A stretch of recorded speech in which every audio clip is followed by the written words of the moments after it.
So this was actually the first of 3 meetings on police reform that have been sparked, as you mentioned, by the death of George Floyd and the ongoing protests. And lawmakers are gearing up for that special session and legislation that could be taken up on August 18th.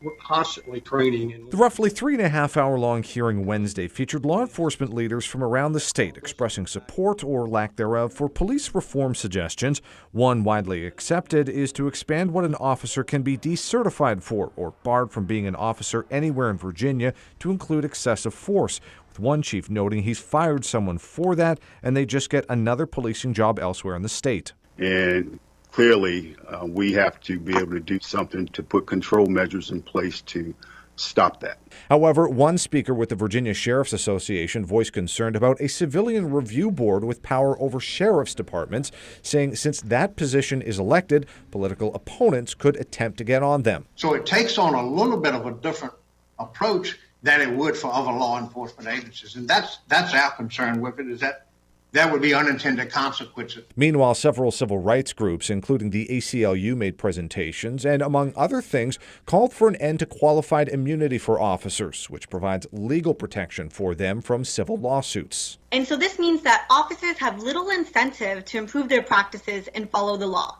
This ultimately undermines the safety and justice for everyone. That request was echoed during the public comment period of the hearing, as well as calls for body-worn cameras, taking police out of schools, and banning or limiting the use of chemical agents and projectiles like rubber bullets by police.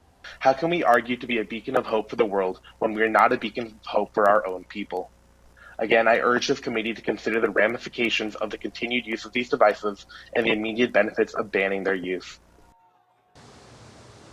Now, as mentioned, this is only the first of 3 hearings ahead of the special session. The next one is a week from today at 10 a.m., and the topics will include officer training, Commonwealth attorney and judicial bias, and mandatory minimum sentencing.